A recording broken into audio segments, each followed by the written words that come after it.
Há algumas semanas atrás, o pastor Melk trouxe uma palavra aqui, a fé que humilha o caos. Vocês se recordam dessa palavra? Sobre a vida de Jó? A fé que humilha o caos. E durante a ministração da manhã, ele falou uma frase fantástica, tem que recortar, está no culto da manhã. Ele falou uma frase fantástica ali. Ele deu o exemplo, ele falou assim, ele usou aqui a bateria. Ele falou: a fé, ela só para na vontade de Deus. É o único lugar que ela para é na vontade de Deus. A fé só para na vontade de Deus. Mais nada. Não para nos demônios, não para nas dívidas, nas contas, no governo. A fé não para em nada disso. A fé não para na opinião da sua sogra. A fé não para em nada disso, meu irmão. A fé só para na vontade de Deus. Quando ela se encontra com a vontade de Deus e Deus fala não, aí não tem jeito. Mas fora isso, a fé continua operando. E eu vou soltar o tema agora, Gabriel, antes de ler. Que o Senhor colocou no meu coração naquele momento, sentado ali ouvindo essa palavra, é que Deus não responde necessidade, Deus responde a nossa fé. Deus não responde às nossas necessidades, Deus responde à nossa fé. Eu quero ler com vocês em Mateus capítulo 15, versículo 21 até o 28. Vou ler na versão NAA, Nova Almeida atualizada. E essa mesma passagem, esse mesmo texto, ele também está registrado lá em Marcos capítulo 7, do 24 ao 30. Eu vou citar aqui algumas coisas que eu não vou ter lido aqui, mas nesse outro texto traz alguns detalhes. Vocês já perceberam, né? Talvez alguns estejam chegando agora. Quando nós lemos os evangelhos, nós vamos ver que em cada livro, né, às vezes em 2, 3 ou nos 4 livros tem a mesma história, a mesma parábola, o mesmo milagre. E um dos escritores trazem um detalhe diferente. Às vezes um coloca uma situação, outra coloca outra, e não está se contradizendo, está complementando. Então talvez se eu citar algo aqui, que você vai falar, mas você não leu isso. Está lá em Marcos. Não vou ler os dois textos para a gente economizar tempo, mas depois leia esse complemento. Lá em Mateus diz assim: saindo dali, Jesus foi para a região de Tiro e Sidom.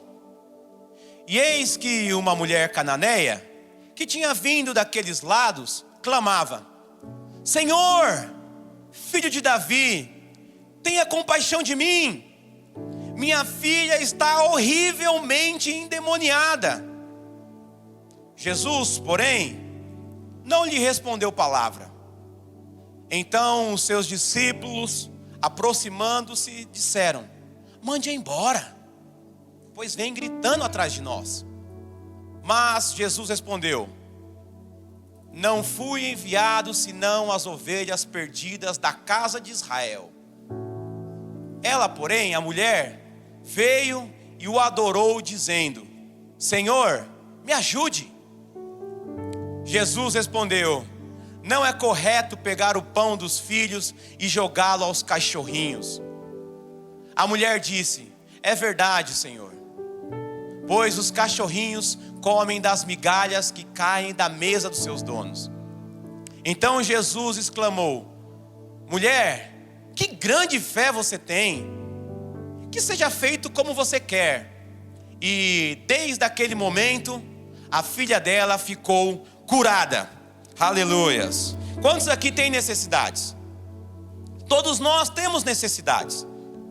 Todos nós temos necessidades. O que é necessidade? Necessidade é aquilo que é indispensável, aquilo do qual nós não podemos abrir mão para se viver.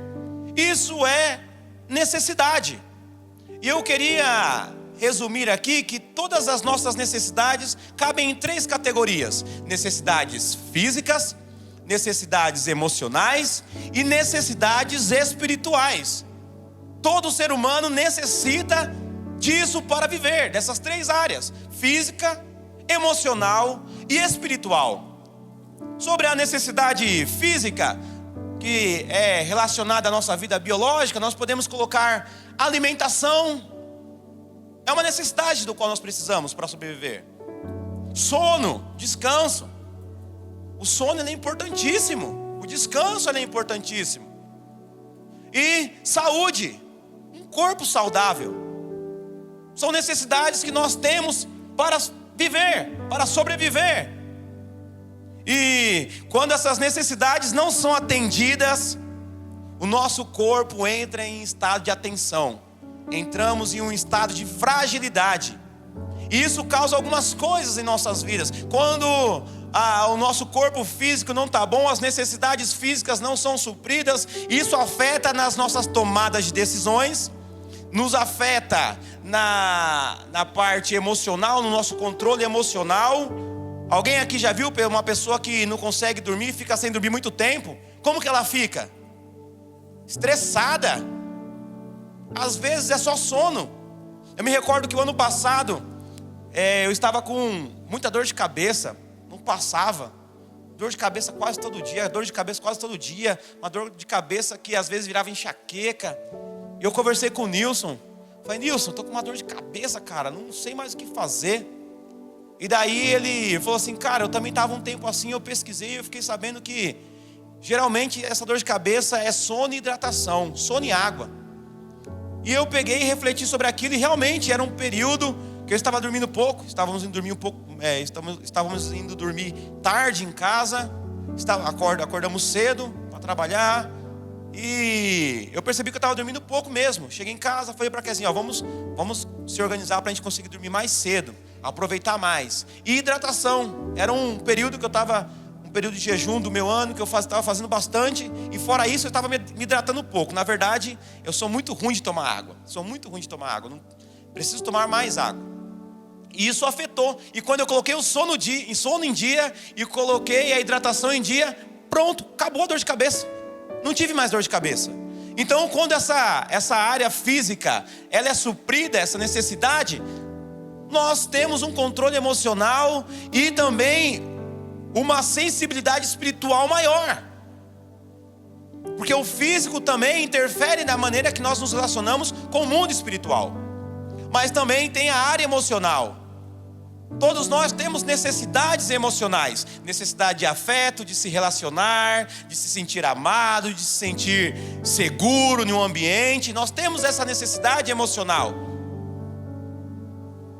Tem pessoas que gostam de se isolar e isso não é bíblico, isso é demoníaco. E eu vou mostrar para você, porque quando o Senhor fez Adão, Ele falou, não é bom que o homem viva só. E fez para ele a mulher, Ele falou, se multipliquem. O Senhor sempre incentiva a comunhão e não o isolamento. Lembra do gadareno? Aquele endemoniado? Para onde que ele ia? Ele se isolava e ficava nos sepulcros. O isolamento é algo demoníaco. Deus não quer que ninguém se isole. Deus quer que nós vivamos juntos. Então nós temos essa necessidade sim emocional de criar vínculos. E quando essas necessidades, quando falta isso, né, uma pessoa que é carente na área emocional, isso pode trazer ansiedade, tristeza profunda e de dificuldade de relacionamentos. E quando a área emocional não está bem, influencia no sistema imunológico. Hoje é comprovado pela ciência que o emocional pode causar muitas doenças, inclusive o câncer. Pode influenciar em várias áreas de aprendizagem, de fazer amizades, enfim. Nós temos necessidades emocionais, mas ainda assim tem a espiritual, que é o sentido da vida. Todos nós temos necessidades espirituais. Todos nós temos uma pergunta, ou tivemos hoje, para quem já conhece a Jesus, para quem já conhece as Escrituras, para quem já sabe o final, o último livro, a última página da Bíblia, sabe que nós temos um futuro com Cristo. Mas há pessoas que não sabem disso e se perguntam, para onde nós vamos? Muitas pessoas se perguntam, o que vai ser depois da morte? Algumas pessoas acreditam que simplesmente acabou, morreu, acabou. Outras pessoas acreditam que depois que você morre, você volta. E dependendo de como foi o seu comportamento, você pode voltar como um Yorkshire de uma madame, um cachorrinho bonitinho, ou como um rato de esgoto. Tem pessoas que acreditam nisso, e isso é espiritual. Tem pessoas que acreditam em tantas coisas. Tem pessoas que acreditam que não existe nada, que não existe Deus, e isso é uma necessidade espiritual, ele precisa provar algo. O não acreditar em Deus é uma necessidade espiritual que ele está suprindo dessa forma. Ele precisa se apegar que nada existe além dessa terra.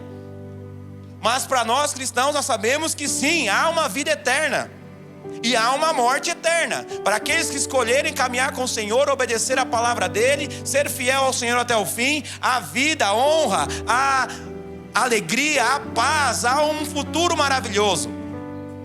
Mas para aquele que decidir ficar longe do Senhor, o Senhor vai respeitar isso na eternidade e vai deixar você longe dele. Porém, esse longe do Senhor não é um lugar neutro. Não há neutralidade na eternidade. A eternidade só há o descanso e a paz e o gozo eterno ou o sofrimento eterno.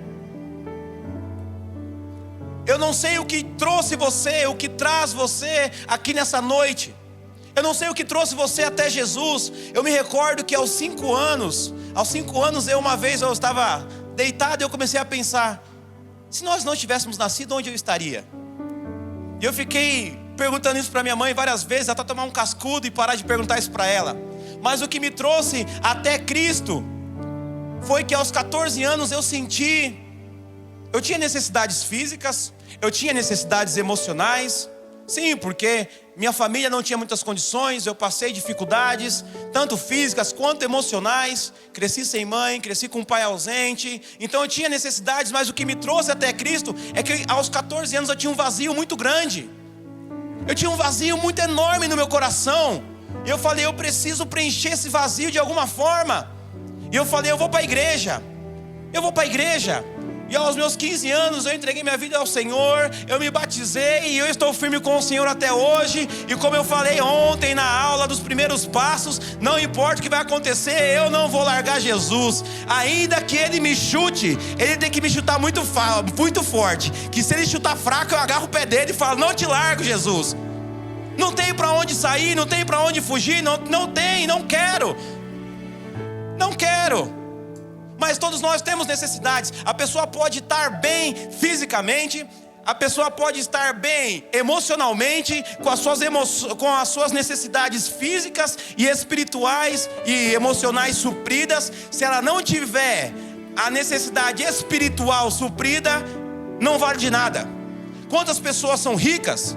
Quantas pessoas têm dinheiro? Têm todas as suas necessidades supridas? Quantas pessoas estão bem, além de ter dinheiro, tem um bom relacionamento, tem um bom casamento, tem uma boa família, mas ainda assim se sentem vazios ao ponto de tirar a própria vida? O que está faltando nela? Está faltando Jesus. Há um espaço ali que não pode ser preenchido por dinheiro, não pode ser preenchido pelas drogas, não pode ser preenchido pelo álcool, pela amizade, pelo braço de homens e mulheres. Há uma necessidade no ser humano que só pode ser preenchida por Deus. E se você não colocar Deus, esse vazio vai ficar enorme. E se você buscar no álcool, se você buscar nas drogas, se você buscar se matando de trabalhar para tentar ganhar dinheiro, esse vazio só vai aumentar. Ele só vai aumentar. Mas eu não sei o que trouxe você até Jesus. Qual foi a necessidade? Todos nós vamos até Jesus porque temos necessidades. Seja ela física, seja ela emocional, seja ela espiritual. Talvez você chegou na igreja e sua vida financeira está legal. Seu trabalho está estável. Suas finanças, sua família, seu relacionamento. Mas espiritualmente você sente um vazio. Talvez você esteja com a parte das finanças legal, mas sua família não está bem. Você não tem um companheiro, não tem um parceiro. Sua família vem de uma família destruída. Talvez a sua família está boa, seu casamento está bom, mas as finanças estão destruídas. Todos nós vamos até Jesus no primeiro momento por conta de uma necessidade. E até aí tudo bem. Na Bíblia foi assim também. Todos que foram até Jesus porque tinham uma necessidade. Mas o que te faz permanecer com Jesus? O que te faz permanecer com Jesus? O que te faz ficar com Jesus? Porque muitas vezes, meus irmãos, as nossas necessidades não são supridas naquele momento. Nós chegamos até ao Senhor com necessidades, apresentamos ao Senhor as nossas necessidades, e muitas vezes nós oramos, e como a Bíblia diz, ore, continue orando, persevere na oração, e a gente continua apresentando as nossas necessidades para o Senhor, e as coisas não acontecem no primeiro mês, não acontecem no primeiro ano, não acontecem no terceiro ano. Eu me recordo que quando eu cheguei na igreja, o meu pai era usuário de drogas, meu pai bebia, e eu orei pelo meu pai no primeiro ano, e eu orei pelo meu pai no segundo ano, e no terceiro ano ele piorou, e no quarto ano todo mundo falava: seu pai não tem mais jeito, seu pai não tem mais jeito. Os vizinhos falavam, meus familiares falavam: seu pai já era, agora é esperar pela notícia da morte. Mas eu continuei orando no quarto ano, até que ele se converteu no quarto ano. Mas as nossas necessidades não são supridas naquele momento que a gente chega. Jesus, ele tem o poder de suprir as nossas necessidades físicas, emocionais e espirituais. E muitos de nós chegamos pelos dois primeiros motivos: físico e emocional. Poucos são aqueles que buscam mesmo o Senhor porque fala: eu preciso encontrar algo que me preencha. Muitas vezes as pessoas chegam porque estão quebradas financeiramente, porque não estão bem emocionalmente, o casamento não está legal, precisa se encontrar, se achar.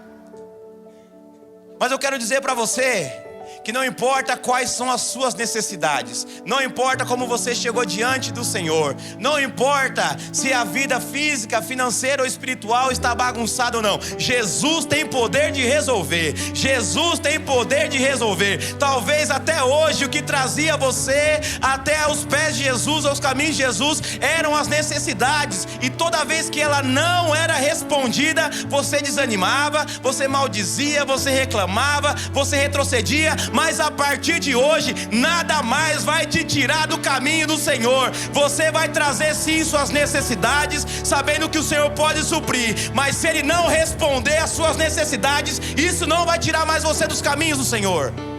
Aleluia.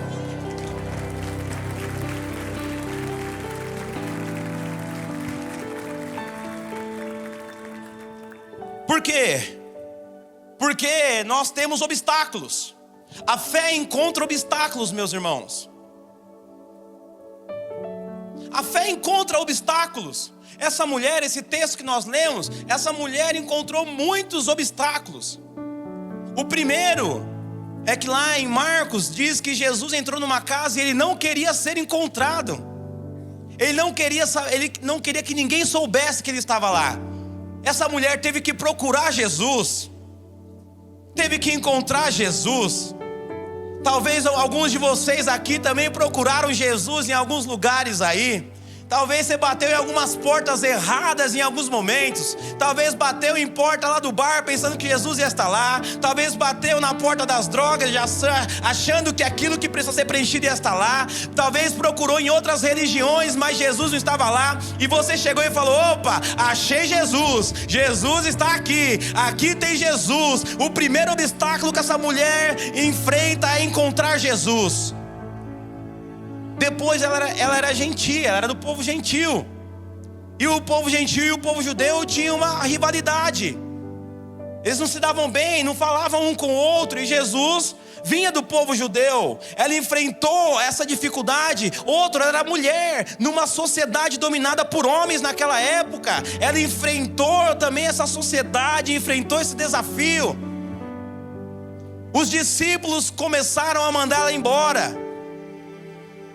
Rejeição daqueles que estavam caminhando com o Senhor, e ela continuou, e depois ela encontrou algumas dificuldades, alguns obstáculos, que foi o silêncio de Jesus, e depois aquela frase que todos nós conhecemos: eu vim para o meu povo, não é certo tirar da mesa para dar para os cachorrinhos. Oh, que ofensa essa mulher, que ofensa essa mulher. A nossa fé encontra obstáculos, meus irmãos. Somos rejeitados em muitos lugares. Lutamos contra uma sociedade que tenta implementar uma cultura da qual não é a cultura do reino. Enfrentamos dificuldades no trabalho, na escola, onde estudamos, na nossa própria família. Muitas vezes encontramos também dificuldades de pessoas que estão ao nosso redor mandando a gente se calar, mandando a gente parar. Para, desiste, sai, para com isso. Mas essa mulher, ela vence tudo isso. A fé dessa mulher a faz vencer todos esses obstáculos. E no momento chave, lá no versículo 25, diz que ela adorou ao Senhor. Ela, porém, veio e o adorou. No momento de rejeição, no momento onde ela clama para Jesus e recebe de Jesus o silêncio, contra tudo e contra todos, ela decide adorar a Deus. A fé nos faz transformar a necessidade em adoração. Essa mulher pega a sua necessidade. Ela tinha uma necessidade. Qual que era a necessidade dessa mulher? A sua filha estava endemoniada. Ela sabia bem o que ela queria. E ela foi lá e falou assim: eu preciso que minha filha fique curada, fique sã, fique liberta. E ela tem uma necessidade, e quando ela encontra os desafios, os obstáculos, ela transforma a fé em adoração. Está na hora de nós pegarmos as nossas necessidades e transformar em adoração diante dos pés de Jesus. Ela vai até os pés de Jesus, se prostra até os pés de Jesus e o adora, e o adora, e o adora. Jesus, você está em silêncio. Jesus, a sociedade manda eu me calar. Jesus, a cultura diz que eu não posso me chegar perto de você, mas a minha necessidade vai me fazer adorar o Senhor. Que você, a partir de hoje, pegue a sua necessidade e transforme em adoração aos pés de Jesus. Aleluia, aleluia, aleluia. Mas o que é adoração? O que é adorar? Quando é a primeira vez que a palavra adoração surge na Bíblia? A palavra adoração surge na Bíblia a primeira vez quando Abraão fala para Isaac: filho, nós vamos subir ao monte e vamos adorar. O que ele estava fazendo? Ele estava obedecendo. Adoração também é obediência. Um ponto principal da adoração ao Senhor é obediência. Adoração não é cantar uma música. Você sim pode cantar uma música adorando ao Senhor, mas não é só isso. É obediência, é relacionamento. Adoração é relacionamento. Abraão conhecia Deus, e ele falou: nós vamos subir para adorar, porque eu vou obedecer ao Senhor. É obediência, é relacionamento. Agora, eu não pedi, Gabriel, mas coloca por favor Isaías 1:19.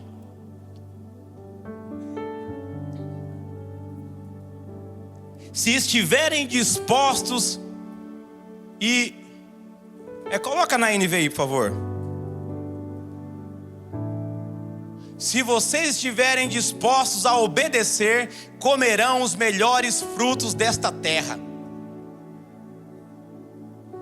Sabe por que muitas vezes nós não comemos os melhores frutos desta terra? E aqui não é só de alimento físico, não, é de tudo aquilo que nós temos para viver nessa terra. Sabe por que muitas vezes nós não temos o melhor de Deus para as nossas vidas? Não é porque nós não obedecemos, porque às vezes a gente até obedece, a gente até dá o dízimo, a gente até faz o que tem que fazer, a gente até lê a Bíblia, a gente até ora. Essa semana a gente vai até jejuar. Mas aqui não está falando sobre obedecer, está disposto. Há uma intenção no coração. Você está disposto a obedecer ou você só obedece? Eu me lembro que quando minha mãe mandava eu lavar louça, eu não estava disposto a lavar, mas eu obedecia para não apanhar. Disposto a quando a pessoa faz porque quer fazer. Muitas vezes nós obedecemos, mas não há uma disponibilidade no coração em fazer aquilo. Eu vou dizimar porque senão eu não posso servir. Eu vou vir porque senão eu não posso isso. Eu vou ler a Bíblia porque falou que tem que fazer. Mas você está disposto, há uma disponibilidade. Eu quero fazer isso, eu quero fazer isso. Abraão foi levar o seu filho ali para sacrificar ao Senhor. Ele teve uma disposição do coração: eu vou fazer isso porque eu quero.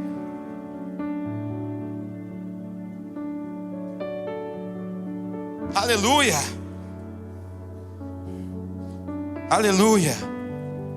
Que a partir de hoje as nossas necessidades virem adoração, que é relacionamento, conhecer nosso Deus, obedecer o nosso Deus, obedecê-lo em tudo. Obediência é a chave. E saber quem Ele é, a grandeza, reconhecer a grandeza do nosso Deus. Se isso estiver na sua vida, você é um verdadeiro adorador. A Bíblia diz que o Pai procura os verdadeiros adoradores. Jesus não disse que nós tínhamos que ser. Jesus disse que o Pai procura os verdadeiros adoradores. Ele está procurando pessoas que estejam dispostas a obedecê-lo. Ah, Senhor, que o Senhor ache de pessoas que são verdadeiras adoradores aqui nesta noite. Pai, que haja uma disposição do nosso coração em obedecer, não só porque é uma recompensa, não só porque é uma promessa por trás disso, mas porque sabemos que isso agrada o seu coração. Aleluia.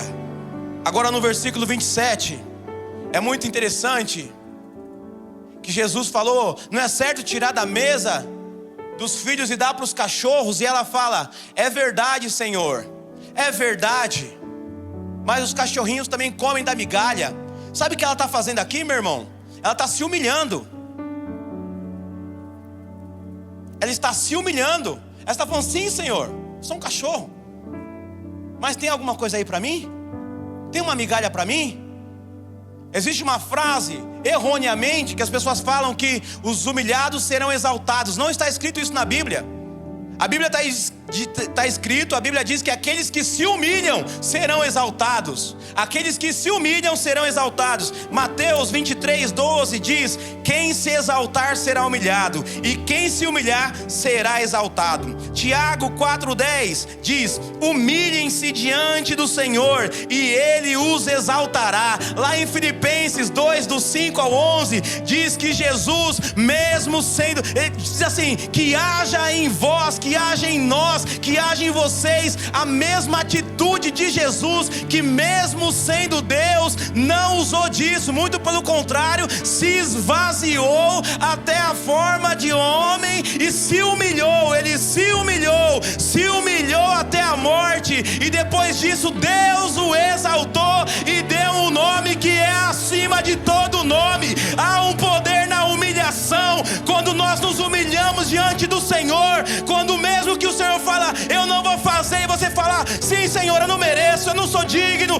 eu nem poderia estar diante dos teus pés pedindo, mas não tem uma migalha aqui. Será que tem alguém para falar: Senhor, eu só preciso de uma migalha do teu poder, uma migalha do teu poder resolve a minha vida, uma migalha do teu poder supre as minhas necessidades. Aleluia, aleluia.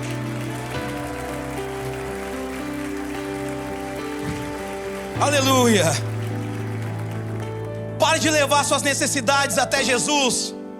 Ele não vai responder suas necessidades, Ele vai responder a sua fé. Quando há uma fé diante do Senhor, essa mulher falou: eu vim e para mim minha filha já está curada, e não importa o que aconteça, eu não vou voltar. Eu encontrei você estava se escondendo, eu encontrei. Mandaram me calar, eu não me calei. O Senhor mesmo se calou, eu continuei. O Senhor me humilhou, eu me humilhei um pouquinho mais ainda. E eu não vou voltar sem a minha bênção, eu não vou voltar sem a minha necessidade suprida. Que hoje é o dia que Deus está disposto a responder fé. Deus colocava no meu coração essa tarde: necessidades eu não vou responder não, mas onde houver fé, eu vou passar e vou responder nessa noite. Aleluia, aleluia,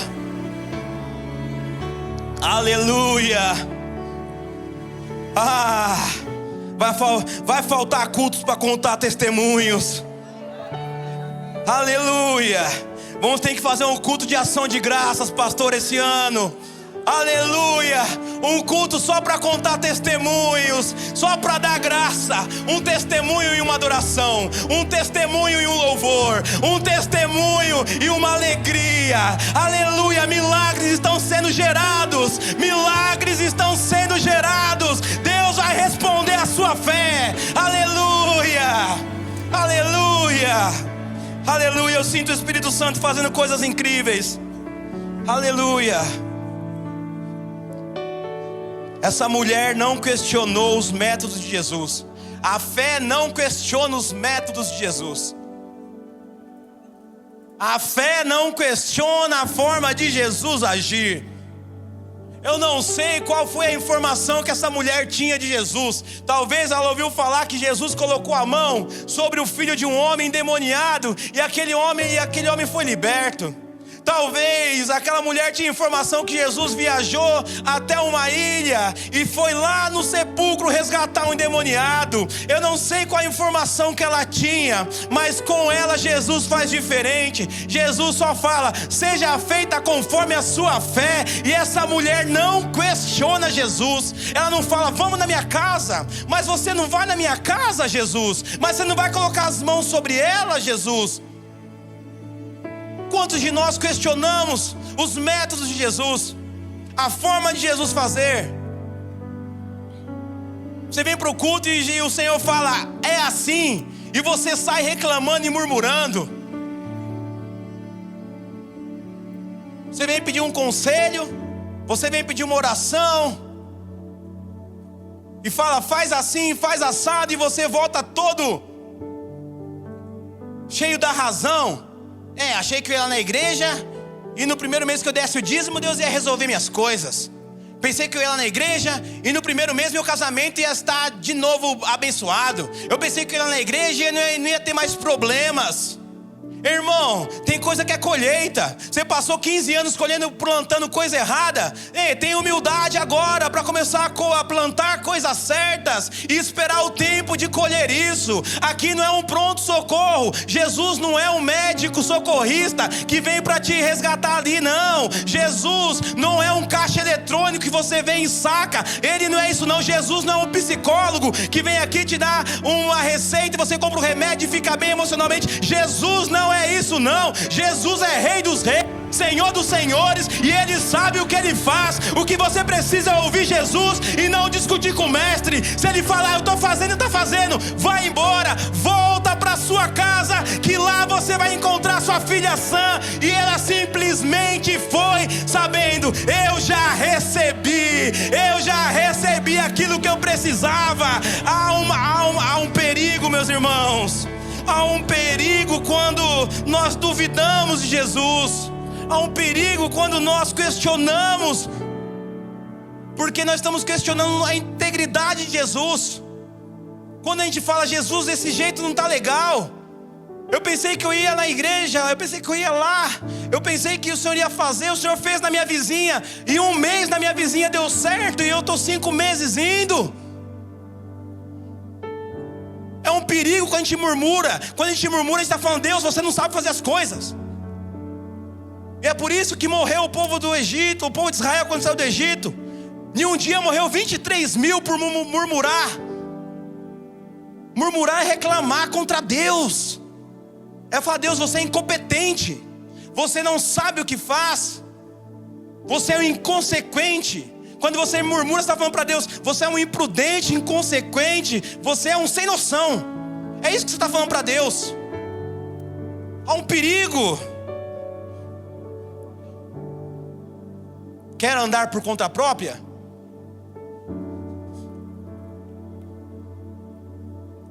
Você lascou sua vida todinha e agora quer que Deus resolva assim rapidinho. Quer andar por conta própria? Lá em Romanos diz que a ira de Deus se manifesta em alguns quando Deus os entrega aos seus próprios desejos. Você quer que Deus entregue você aos seus próprios desejos? Se você veio com uma necessidade até Jesus, é porque você não conseguiu resolver. Deixa o Senhor agir. Jesus não elogiou a insistência da mulher. Jesus não elogiou a argumentação da mulher. Jesus não elogiou sua maternidade. Que mãe maravilhosa. Jesus elogiou a fé daquela mulher. Jesus não respondeu à insistência da mulher. Jesus não respondeu à argumentação da mulher. Jesus não respondeu por conta da maternidade da mulher. Jesus respondeu à fé da mulher. Jesus não curou sua filha por conta da argumentação, por conta da maternidade, da insistência. Jesus curou a mulher por conta da fé. O Senhor está falando: para de trazer necessidades para mim e comece a vir com fé, que você vai ver o que vai começar a acontecer na sua vida. Comece a vir na minha presença, comece a chegar até mim trazendo fé, e eu vou responder a sua fé, e coisas incríveis vai acontecer na sua vida. Se você recebe essa palavra, levanta as suas mãos e aplauda ao Senhor.